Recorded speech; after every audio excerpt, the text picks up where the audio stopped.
آپ کے لیے یہ کیا تھا؟ شوق تھا یا آپ تیار تھے اس کے لیے جو آج اسپیکر نے جو رولنگ دی اور جس طرح سارا کچھ ہوا ہے؟ جی شکریہ کامران شاہد صاحب. یہ جو کچھ بھی ہوا ہے یہ شوق. بھائی ادھر آؤ.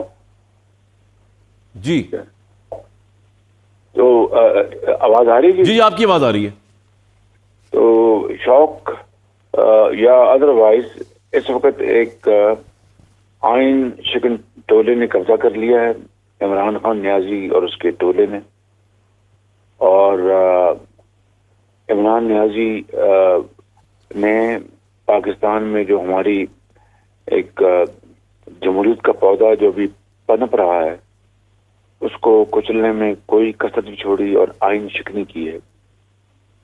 اور اسپیکر ڈپٹی اسپیکر نے جی جس بھونڈے طریقے سے، غیر آئینی طریقے سے ایک وزیر کو بولنے کے لیے کہا اور اس کی بات مان کے تو اس نے کہا کہ میں یہ موشن جو ہے یہ ووٹ آف نو کانفیڈنس اس کو میں مسترد کرتا ہوں. آپ بتائیے کہ ووٹ آف نو کانفیڈنس باقاعدہ موشن ایکسپٹ ہوئی، ایجنڈے پہ آئی، اس کے اوپر ووٹنگ ہوئی اور آج اپنا 172 کی تعداد سے وزیر اعظم کے خلاف عدم اعتماد کے اوپر کاؤنٹنگ یعنی ووٹنگ ہونی تھی.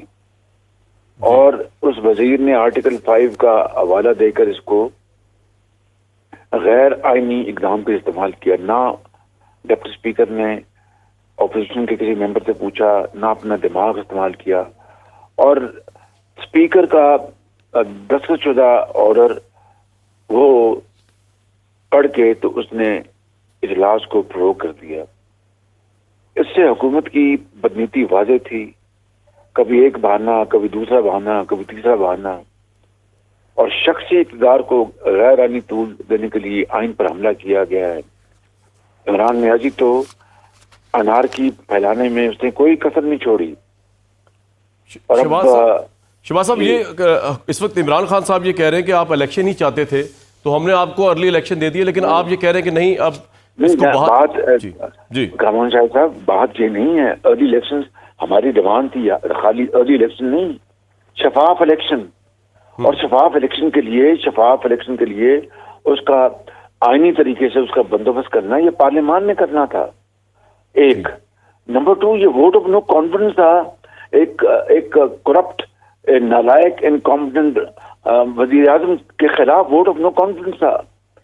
اس ووٹ آف نو کانفیڈنس کے اوپر آج ووٹنگ ہونی تھی. آئین اور قانون میں کوئی گنجائش نہیں کہ ووٹنگ کے علاوہ ان کے پاس کوئی راستہ نہیں تھا. یہ تو کامران شاہد صاحب اسی طرح ہے جی کہ اگلی مرتبہ آپ اسپیکر ہوں، آپ کے سامنے معافی چاہتا ہوں، میں ایک مثال دے رہا ہوں، میں سنچری آپ کو نام نہیں کہ کوئی زبیر یا ملک وہ اسپیکر ہو، اس کے سامنے اپنا حکومتی بنچ سے اٹھ کے کوئی الزام لگا دے کہ جی یہ اپنا سازش کی گئی ہے وزیر اعظم کے خلاف، اور وہ کہے گی سازش ہے اور میں ووٹ آف نو کانفیڈنس کی جو موشن ہے میں رد کرتا ہوں.